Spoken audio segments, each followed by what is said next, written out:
kita bersama dengan Pak Wahid.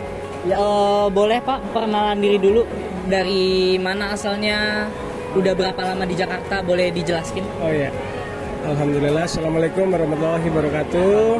Nama saya Wahyu Nugroho dan berkolaborasi dengan Pak Hidayat. Jadi namanya Warung Bang Wahid. Iya, saya asal dari Cilacap dan di Jakarta lumayan dari kecil ya, dari SD. So far ya kita pulang ke kampung pasti ke Cilacap, seperti itu. Oke, menurut Bapak mengenai infrastruktur dan perekonomian di Indonesia secara umum tuh bagaimana sih Pak? Perekonomian di Indonesia dan infrastrukturnya tuh di Indonesia gimana secara umum? Kalau menurut saya pribadi Iya. kalau menurut saya pribadi perekonomian secara umum itu di Indonesia kayaknya belum rata sekali. Belum sangat rata, apalagi infrastrukturnya ya. Nah, untuk infrastrukturnya khususnya untuk jalanan ya seperti yang di daerah aja, kita kalau mau ke sana Allahu Akbar, itu yang namanya jalan berlubang itu nggak lebih dari sekilo, baru semeter rapi ada lagi jeblok-jebloknya itu sekilo, rapinya cuma semeter 2 meter. Jadi seperti gitulah kurang lebih. Jadi kayaknya infrastrukturnya juga kurang bagus ya, kurang rata ya. Kalau di DKI wah luar biasa. Yang saya alamin di Jakarta ini baru lubang sedikit, besok sudah mulai ditambal. Baru cuak-cuak sedikit, besokannya sudah hitam lagi. Wah luar biasa kalau di Jakarta. Tetap bagus. Nah, kalau tadi kan salah satu perbedaannya antara Brebes dengan DKI Jakarta itu kan di jalannya. Ada nggak sih Pak fasilitas, misalnya fasilitas kesehatan atau transportasi yang mencolok banget antara Brebes dengan DKI Jakarta tuh ada nggak? Sangat ada ya. Contohnya kalau untuk transportasi umum ya. Nah, kalau untuk transportasi umum, kalau di DKI Jakarta yang saya pernah alamin itu adalah saking banyaknya. Jadi saking banyaknya itu kita nggak nunggu terlalu lama. Tapi kalau di daerah, khususnya di daerah saya Cilacap itu kita ya untuk mau ke suatu tempat ya kita nunggu kendaraan umum itu lama gitu, karena memang itu ya. Kecuali kalau untuk becak seperti itu ya, itu standby. Cuma kan kalau untuk becak dan sebagainya kan jaraknya nggak terlalu jauh. Tapi kalau yang jauh ya itu menunggu agak lama. Berarti antara DKI Jakarta dengan Cilacap ini perbedaannya cukup menonjol ya Pak. Antara tadi sempat jalannya, bagaimana keadaan jalan di Cilacap itu setiap meter ada lubang dan itu lama diperbaiki. Jadi bisa dibilang respon pemerintahnya nih, antara respon pemerintah Kabupaten Cilacap dengan DKI Jakarta berbeda ya Pak. Jadi di Indonesia itu masih sangat terlihat bagaimana ketimpangan antara satu kota dengan satu kabupaten itu masih sangat terlihat ya Pak. Sangat terlihat.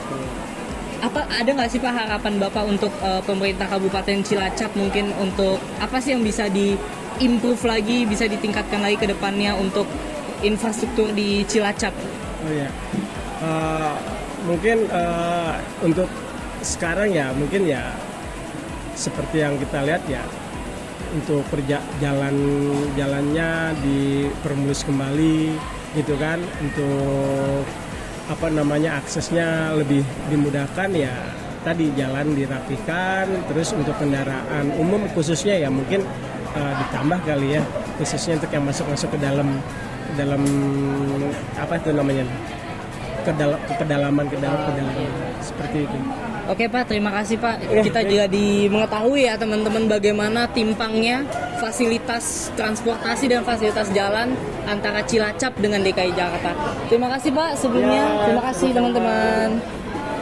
Hari ini kita akan wawancara pada masyarakat mengenai perekonomian Indonesia. Mungkin Bu boleh perkenalkan diri dulu. Nama saya Evi. Sebenarnya saya sih dari Jakarta. Tepatnya di Jakarta Selatan, di daerah Tebet.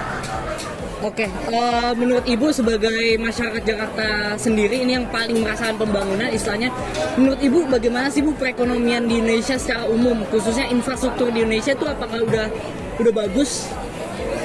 Kalau menurut saya secara global di daerah Jakarta itu udah lengkap ya. Mau kemana-mana tuh tinggal yang pertama secara media sosial udah oke.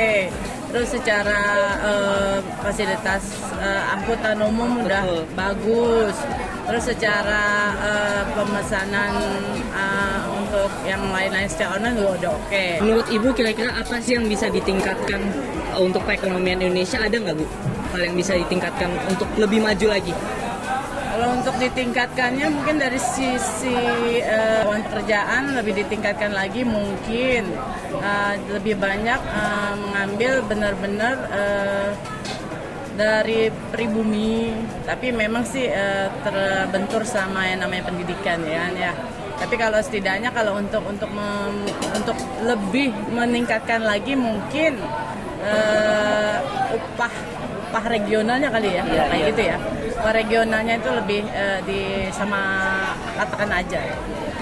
Berarti Ekonomiannya lah itu. iya, berarti dibutuhkan pemerataan ekonomi ya, karena berarti kalau misalnya masih ada ketimpangan gaji atau segala macam, artinya kan dari fasilitas pendidikannya nih masih belum merata ternyata. Kalau Oke. fasilitas pendidikan kan ibaratnya semakin bagus semakin mahal. Betul. Tapi setidaknya untuk membantu rakyat yang mungkin di bawah rata-rata, setidaknya seharusnya sih pendidikan itu harus bisa dijangkau untuk semua kalangan. Setuju. Oke Bu, terima kasih Bu atas pendapatnya mengenai perekonomian Indonesia. Terima kasih. Selamat pagi teman-teman semua, perkenalkan nama saya Revelingga Pandito. Hari ini kita akan bertanya kepada teman-teman dari UPN VJ mengenai bagaimana sih pemerataan pembangunan ekonomi yang ada di Indonesia. Hari ini objek wawancara kita ini adalah salah satu mahasiswa rantau dari UPN VJ, sehingga dari sini kita bisa mengetahui bagaimana sih perbedaan antara luar Jakarta dengan di Jakarta secara ekonomi. Mungkin Bang bisa memperkenalkan diri dulu, dari mana asalnya, udah berapa lama di Jakarta? Oke, baik. Assalamualaikum warahmatullahi wabarakatuh. Kenalin, nama saya Winda Hilmi Nazif. Saya dari Fakultas Hukum Angkatan 2021. Kebetulan saya merantau dari Brebes ya. Kebetulan di Jakarta ini saya udah dari semester 1. Itu udah sekitar 3 tahunan 3 tahun, lebih lah ya. iya. Menurut Abang gimana sih Bang kondisi ekonomi Indonesia sekarang ini? Kalau dari berita-berita gitu ya, masih kurang merata sih, masih banyak yang warga-warga yang miskin, apalagi sekarang tingkat pengangguran juga makin tinggi gitu kan. Benar-benar. Otomatis ekonomi juga pasti makin makin berkurang lah, makin nggak stabil gitu. Karena lapangan kerja juga sempit dengan banget. angkatan kerja yang banyak Iya. ya. Dan pembangunan kita kan di era Jokowi ini, kita melihat ada upaya-upaya untuk berusaha untuk ekspansi ekonomi jadi lebih merata ya Bang. Nah, tadi kan karena Abang dari Brebes ya, ada nggak sih perbedaan pembangunan ekonomi yang mencolok antara Brebes dengan Jakarta? Untuk perbedaannya pasti jauh banget ya. Di Jakarta kan juga ibu kota ya. Pasti di sana pembangunannya pasti lebih banyak di sana, apalagi sekarang lebih fokus ke Kalimantan kan ya. Iya, ke benar, IKN gitu kan. Kalau di Brebes sendiri sih kebetulan saya di Kabupaten Salem ya, Kecamatan Salem. Di situ tuh jalan-jalannya masih jelek gitu. Oh, jalan-jalan masih. Walaupun memang warganya udah banyak, mereka lebih memilih merantau lagi ke ibu kota karena di sana infrastrukturnya jelek banget gitu. Oke, jadi di Brebes itu yang masih kurang itu jalan-jalannya. Iya, jalannya masih banyak yang berlubang kayak gitu. Jadi mungkin dari jalan-jalan yang berlubang itu mobilisasi sulit banget. itu menjadi lebih sulit Iya, ya. apalagi misalkan rata-rata kan berkebun ya di sana ya. Oh, Nah, misalkan gitu. membawa hasil panennya Iya, itu benar, kan susah benar. banget kalau misalkan jalannya jelek gitu. Itu ada nggak sih Bang respon dari pemerintah untuk menyelesaikan permasalahan itu? Mungkin ada ya, tentunya pasti ada, cuman belum banyak gitu. Oh, ya, belum efektif Ya, juga belum mungkin ya. efektif. Salah satunya kan jalur lewat sana tuh ada yang namanya Tanjakan Lio di sana. Oh. Awalnya memang di situ memang apa ya, belum dibangun, jalannya masih tanah dan itu berbahaya soalnya banyak longsor. Tapi setelah ada dari pemerintah gitu, akhirnya dia dibangun jalannya lebih bagus. Apa sih Bang harapan untuk pemerintah demi memperbaiki infrastruktur yang ada ini? Mungkin nanti di pimpinan tahun selanjutnya ya, mungkin kita nggak tahu siapa yang bakal dapat, mungkin bisa apa ya, di lebih ke pendidikan lah gitu. Karena kan di era Jokowi itu pembangunan udah banyak ya, dari jalan tol dan semacamnya. Tapi kalau misalkan pendidikannya masih belum baik, bagaimana nanti generasi selanjutnya gitu? Mungkin bisa fokus ke pendidikan. Oke. Terima kasih Bang atas Sama. wawancaranya, sangat insightful ya tentang Brebes. Ternyata masih banyak sekali ketimpangan antara Jakarta dengan Brebes, terutama dalam segi infrastruktur jalan. Terima kasih. Halo, perkenalkan nama aku Anissa Revialgia dari Fakultas Ilmu Komputer. Oke, nah sekarang kan kita lagi ngebahas soal pemerataan infrastruktur yang ada di Indonesia nih. Kira-kira gambaran secara umum, kira-kira kondisi di Indonesia saat ini, apakah pembangunannya itu udah merata atau belum nih kira-kira? Kalau dari yang aku lihat-lihat di sosial media itu Ya. mungkin belum merata ya, karena beberapa wilayah juga masih ada yang kurang gitu pembangunannya, kayak di Oke. Medan sama Jakarta aja tuh menurut aku udah beda banget gitu. Nah, tadi kan kita udah nanyakan beberapa pendapat dari masyarakat juga, dan juga pendapat dari beberapa mahasiswa-mahasiswa yang ada di UPN Veteran Jakarta tentang bagaimana sih keadaan pemerataan khususnya pembangunan infrastruktur yang ada di Indonesia saat ini. Dan gue lihat sih dari rata-rata tadi mereka ada yang setuju, ada yang rata, tapi ada juga yang merasa belum puas ya gitu. Mungkin sekarang enaknya kita lebih bahas ya, lebih detail. Gimana sih pendapat kita masing-masing tentang gambarannya? Kan tadi kita nanya ke orang. Sekarang mungkin yang aku mau juga, kita sebagai mahasiswa, apalagi di ilmu politik ya, tentu harus bisa menanggapi permasalahan isu inilah. Kalau dari aku sendiri, kalau pendapat aku ya, saat kita ngebahas pemerataan pembangunan khususnya infrastruktur yang ada di Indonesia, kalau menurut aku ya masih kurang. Aku pribadi ya, soalnya kenapa? Karena gak lepas juga aku ini berasal dari pedesaan, bukan pedesaan sih, dibilang tepatnya di Pulau Nias lah, Pulau Nias yang ada di Provinsi Sumatera Utara.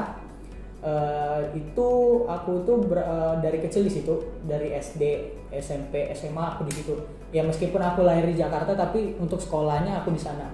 Dan selama aku sekolah di sana ya, menjalani kehidupan di sana, aku melihat banyak sekali pemerataan yang khususnya itu kewajiban pemerintah untuk memenuhi fasilitas yang ada di situ, tapi masih belum. Entah itu contoh seperti aku kan tinggal kan di daerah yang maksudnya yang agak maju lah, yang di kotanya kan. Cuman aku juga sering beberapa kali ke daerah yang lain, misalnya ada Nias Selatan, ada Nias Utara, ada Nias Barat. Nah itu kayak dari jalannya sendiri masih ada beberapa yang rusak, bukan ada beberapa lagi, banyak malah ada yang ada juga. Nah terutama dari fasilitas pendidikan juga, bahkan adapun anak-anak sana, beberapa daerah di sana yang harusnya anak-anak itu sekolah pada masa-masa misal SD, SMP ataupun SMA, itu mereka ya gara-gara kurangnya fasilitas dari pemerintah untuk khususnya pendidikan, baik itu dari pembangunan sekolah ataupun dari SDM-nya sendiri, itu mengakibatkan ya anak-anak tuh yang nggak sekolah, jadi mereka harus bekerja jadi pikiran mereka itu ya uang. Jadi mindset mereka itu uang yang bisa menghidupi mereka. Padahal kan seharusnya pendidikan ini menjadi suatu kualitas SDM yang harus diukur di Indonesia juga untuk mendominasi kita sebagai negara maju lah. Kan banyak yang bilang kita negara maju. Ya menurut aku ya itu masih belum terlaksana karena masih ada pemerataan yang masih belum rata nih di infrastruktur pembangunan gitu. Kalau dari aku ya dari Nias. Mungkin ya. Kalau dari aku kan, Gimana? saya dari kecil ini beneran lahir di Jakarta ya. Ya. Kalau di Jakarta sih saya merasa alhamdulillahnya untuk fasilitas tuh udah cukup lengkap ya, mulai dari transportasi kita lihat mulai dari zaman Gubernur Jokowi, Ahok maupun Anies itu sama-sama dia mempunyai program yang kurang lebih sebenarnya sama, ingin memberdayakan transportasi umum agar kota Jakarta ini saling terintegrasi satu sama lain. Bahkan kalau bisa dibilang mulai dari zaman Sutioso ya yang mereka membangun Transjakarta untuk pertama kalinya. Terus juga dari segi kesehatan juga udah cukup baik. Bahkan di Jakarta juga kan banyak juga rumah sakit yang bagus, mulai dari rumah sakit negerinya maupun rumah sakit swasta itu kan alat-alatnya udah bagus-bagus dan canggih-canggih ya.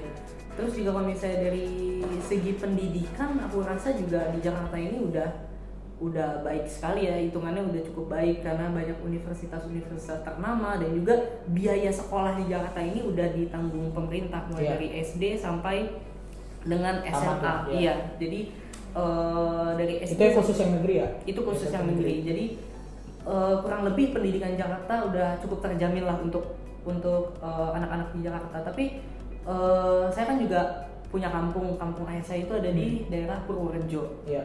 Nah itu yang saya lihat itu ketimpangannya dari segi penerangan jalan pertama, kedua fasilitas jalannya, terus juga angkutan umumnya, sama yang terakhir pendidikannya. Jadi dari segi pendidikan itu di sana sekolahnya itu masih sedikit, walaupun dari segi kuantitas SDM murid-muridnya itu masih banyak. Sedangkan kalau di Jakarta kan banyak dan lebih proporsional gitu terhadap jumlah sekolah yang ada. Dan juga yang kedua dari segi penerangan jalan itu kalau malam itu beneran nggak kelihatan apa-apa. Jadi kalau di Jakarta kan beneran kotak metropolitan yang terang. Nah itu kita beneran kalau misalnya di pedesaannya itu kita beneran nggak bisa melihat apa-apa. Jadi Rawan cuma kecelakaan gitu ya. Iya, jadi kita cuma pakai lampu kendaraan aja. Nah itu benar-benar parah. Dan juga untuk angkutan umumnya juga masih agak susah. Kayak itu kan dia ada stasiun Kutoarjo, aku di kecamatan Kutoarjonya. Jadi di situ tuh kita untuk ke rumah kakek saya itu masih harus perjalanannya agak jauh gitu. Jadi biasanya kami udah charter mobil aja. Nah jadi dari situ nggak ada entah kita naik angkot kemana, itu masih kurang jelas. Jadi pakai kendaraan pribadi. Jadi itu sih masih banyak banget ketimpangan yang aku alami dari Jakarta dengan Purworejo. Itu masih sangat jauh dari segi pendidikan, penerangan, fasilitas jalan dan segala macam masih jauh banget. Padahal Gubernur Ganjar Pranowo asalnya dari Purworejo. Iya. Gitu. Dressing itu pagar, kamar mandi ya nggak seberapa lah maksud akunya kan. Dan itu yang menjadi sesuatu kurang dari pemerintah. Asal ngebuat sekolah, terus percayain sama gurunya, ya akhirnya dana, aku nggak tahu, aku nggak nge-disclaimer juga dana di kemana-mana, cuman ya realisasi yang aku lihat gitu-gitu aja loh pembangunannya. Dan sekolahnya juga gitu-gitu ya, nggak bertambah, kualitasnya nggak bertambah, kuantitasnya juga nggak ada, terus jumlahnya juga nggak ada. Ya ini ya sebenarnya bisa kayak aku sendiri iri sama kota-kota besar gitu kan. Kenapa sih kota besar lebih diutamakan gitu loh? Itu kan gimana tanggapan info soal sebenarnya kalau mengenai ketimpangan yang ada di daerah ini, sebenarnya emang kita tuh yang punya masalah ketimpangan daerah itu udah dari awal-awal zaman kemerdekaan. Kayak di awal-awal zaman kemerdekaan itu di sekitar tahun 50-an, masa-masa kita masih pakai demokrasi parlementer, itu pemerintah kita itu sangat-sangat fokus kepada kotaknya, kotak banget, bahkan lebih khusus lagi Jakarta lebih fokus. Karena waktu itu kan Presiden Soekarno itu punya program khusus bagaimana caranya untuk menunjukkan kepada dunia internasional bahwa Indonesia ini bangsa yang besar. Nah, caranya itu apa? Dia membangun banyak-banyak monumen. Bahkan waktu itu juga sempat membuat tandingan olimpiade kan, Ganevo itu makanya GBK dibangun,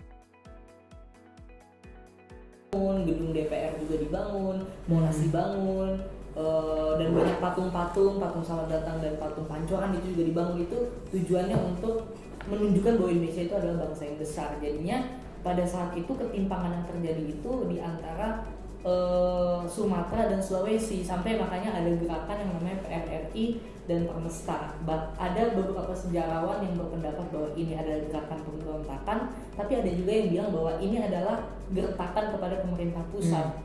Karena pemerintah pusat waktu itu kan kita masih kas kita sangat terbatas, tapi yang dibangun itu hal-hal yang sifatnya simbolik, bukan hal-hal yang membangun petani, kesejahteraan petani lebih baik. Iya, jadi waktu itu ada gerakan PRRI di Sumatera dan Permesta di Sulawesi, yang mana sebenarnya ada yang mengatakan bahwa PRRI itu digerakkan oleh beberapa orang Masyumi dan juga orang dari PSI, Partai Sosialis Indonesia gitu. Jadi emang permasalahan kita ini, permasalahan ketimpangan ini sangat krusial sebenarnya. Krusial dan dampaknya sebenarnya cukup besar, ya itu bisa nyebabin perpecahan, jadinya pemberontakan gitu. Karena merasa apa sih, Dibeda-bedain. dibedakan kayak Benar. lebih kok kenapa mereka yang lebih diutamakan Padahal waktu sama itu- aja. Iya, padahal waktu itu mereka itu menganggap misalnya yang di Sumatera menganggap dia itu penting loh untuk meraih kemerdekaan Iya. gitu. Jadi mereka merasa kita udah berjuang untuk merdeka, untuk mendapatkan kebebasan, tapi kenapa yang didapat bukannya sejahtera gitu. Jadi emang pemerintah ini butuh Perhatiin lagi lah lebih responsif ya terhadap keadaan masyarakat. dan terutama masyarakat yang ada di luar Pulau Jawa gitu. Kalau dari aku sendiri, aku yang kebetulan dari Semarang, Jawa Tengah.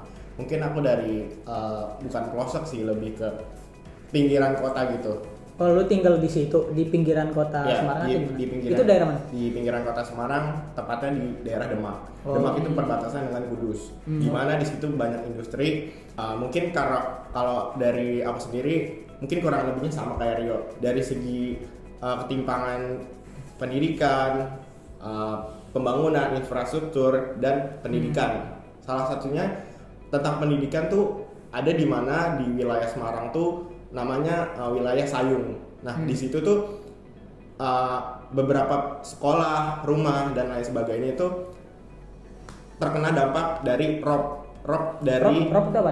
rob itu kayak semacam banjir, kayak air laut pasang dari laut. Nah, karena di situ ditempati oleh penduduk tanpa diimbangi dengan misalkan dengan tumbuhan-tumbuhan yang mencegah untuk abrasi segala macam, mangrove seperti itu, mangrove. Nah, karena mindset penduduk sekitar kayak aku mau dapat wilayah, ya udah aku pemerintah udah mengambil langkah baik untuk mendirikan sebuah rumah susun untuk warga-warga yang terdampak dari rob ini. Tetapi dari segi fasilitas dan transportasi untuk menunjang warga untuk bekerja di tempat pekerjaannya yang semestinya itu tidak maksudnya tidak terlalu baik lah untuk dari segi pemerintahannya. Mungkin Semarang sendiri kan nggak kalah jauh lah dari ibu kota lainnya, termasuk ibu kota Jawa Tengah. Walaupun seperti itu, terdapat beberapa yang menurut saya kurang gitu loh untuk infrastruktur dan pendidikan. Nah, kalau dari segi pendidikan sendiri mungkin nggak kalah jauh dari kota-kota ibu kota yang tadi Revo bilang, nggak begitu jauh kualitasnya. Dan untuk mungkin dari aku sendiri beberapa namanya kayak masukan dari gubernurnya sendiri. Udah bertahun-tahun warga Semarang mendapatkan akses jalan yang kurang baik dari kotanya sendiri, bahkan itu nggak ada solusi yang baik gitu dari gubernurnya. Mungkin di daerah saya sendiri hampir setiap hujan lebat itu pasti banjir dan nggak bisa dilalui. Nah, karena itu berdampak dari segi ekonomi juga. Jadi masyarakat itu akan kesulitan, akan yang mau ke pasar jadi terganggu dan lain sebagainya. Nah, mungkin aku cuma ngasih masukan oleh pemerintah untuk segera ditanganin dan jangan terfokus pada pembangunan tol aja gitu. Iya. Mungkin dari segi infrastruktur yang ada di kotanya sendiri harus dibenahi dengan baik dan benar. Oke, mungkin kalau dari aku cukup segitu aja sih. Kalau aku sendiri sih, pertama tadi setuju sama Rio yang dibilang pemerataan di Indonesia itu kurang merata. Iya. Memang kurang merata karena kalau kita perkecil lagi cakupannya dari kota, desa atau kelurahan itu, khususnya saya ya yang rootnya atau asalnya itu dari Garut, cukup puas sih sama kinerja pemerintahan di sana.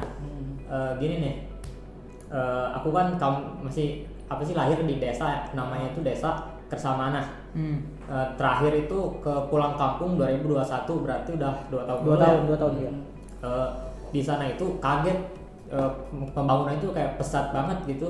Kayak pesat itu karena ada yang namanya pemekaran desa. Dulu kan desa Kersamana lebih gede gitu, luas. Cuman karena ada pemekaran ini jadi dibagi dua, jadi ada Kersamana sama Mekaraya. Nah, karena dibedain ini di perkecil gitu skupnya, jadi masyarakatnya tuh lebih tahu gitu apa kebutuhan yang dibutuhin sekarang ya. gitu. Iya, jadi gak apa sih, lebih tahu aja gitu kebutuhannya apa. Terus dari segi infrastruktur ya udah bagus banget sih.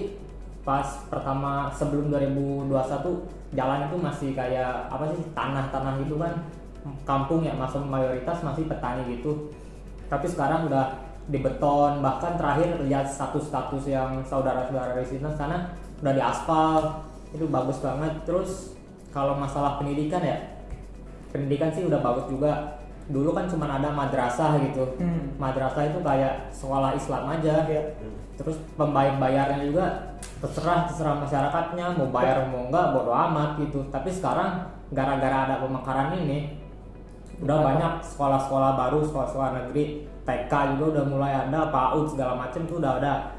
Tapi itu gratis soalnya kan negeri. Nah karena itu juga ada pembangunan itu tentang tenaga kerja. Jadi ada banyak orang yang tadinya cuma dari petani, sekarang jadi rangkap gitulah. Jadi petani yang lebih cerdas itu sekarang jadi rangkap dari guru SD, guru PAUD, guru apa. Jadi penghasilannya itu nambah gitu. Berarti dana desanya yang 1 miliar itu digunakan dengan baik Iya, sama pemerintah desanya. Nggak ada yang namanya tilep penilep di sana. Iya. Terus kalau kesehatan sih masih kurang ya kalau soal kesehatan. Karena ya dalam satu desa itu cuma ada satu rumah sakit, bukan rumah sakit juga sih, kayak puskesmas gitu. Terus masih kayak berarti tingkatan yang paling tinggi maksudnya itu dari puskesmas. Kalau rumah sakit yang gede kayak gitu masih kurang. Kalau mau ke rumah sakit harus ke kotanya. Oh di kotanya. Di kotanya juga masih kurang kalau pelayanannya ya. Terakhir kali lihat ke sana itu. Jadi masalahnya cuma di itu doang, di kesehatan. Sisanya udah bagus kayak gitu sih. Aku sih ya permasalahannya di mindset warganya, bukan di pemerintah. Soalnya masih percaya yang ya goib gitulah, masih ngandelin tabib atau orang pintar lah namanya apa, lebih percaya gitu daripada rumah sakit medis gitu. Ya jadi masih percaya hal-hal mistis. Percaya hal mistis boleh ya, cuman kalau jangan berlebihan gitu ya. Bener. Percaya dikit sama sains sama rumah sakit itulah. Berarti bisa dibilang ketidakmerataan antara kota-kota dengan provinsi-provinsi yang ada di Indonesia itu faktornya multidimensional ya. Maksudnya ada yang faktor yang mulai dari pemerintahnya kurang peka, kurang responsif. Ada juga tadi Ipul bilang masyarakatnya yang masih belum mau maju. Dan sebenarnya kalau misalnya kita berbicara tentang historis mengenai ketimpangan antar daerah ini sebenarnya juga udah pernah terjadi kan di awal kemerdekaan tuh, di sekitar tahun 50-an itu pembangunan itu benar-benar fokus ke pusat, benar-benar di Jakarta, karena waktu itu kan Soekarno itu mengadakan yang namanya politik mercusuan. Jadi dia itu benar-benar fokus membangun hal-hal yang sifatnya simbolik, makanya ada GBK, ada Monas. Berarti dan segala ya macam. waktu pas awal kayak gitu difokuskan dulu nih ke Jakarta. Iya, karena waktu itu kan Soekarno itu. Nah, setelah kita ngobrol-ngobrol dikit ya sama teman-teman kita juga, ada Saiful, Jinny, dan juga Revo, tentang bagaimana sih perspektif mereka tentang pandangan terhadap pemerataan infrastruktur pembangunan yang ada di Indonesia. Dan dapat kita simpulkan bahwa dari pemerintah sendiri kita memandang bahwa ini masih kurang. Ini adalah sesuatu masalah yang harus diperbaikin pemerintah ke depannya, apalagi menjelang pergantian presiden dan juga jajarannya ke bawah juga. Ini menjadi suatu perhatian khusus untuk pemerintah untuk menanggapi permasalahan ini. Ya ke depan kita harap untuk realisasi anggaran itu harus memang benar-benar direalisasikan ke masyarakat. Jangan ada lagi korupsi yang seharusnya bisa dibangun sekolah-sekolah ataupun yang lain-lainnya. Mendingan dipakai buat itu daripada harus korupsi dan lain-lain. Maka itu harapan dari kami, pemerintah harus bisa lebih perhatian lagi ke masyarakat, baik itu dari meningkatkan kualitas SDM dari masyarakat sendiri maupun dari infrastruktur pembangunan masyarakat itu sendiri, yang akan dampaknya itu mensejahterakan masyarakat, baik itu dari secara perekonomian maupun indeks dari psikologi kesenangan masyarakat itu sendiri. Mungkin sekian dari kami, terima kasih.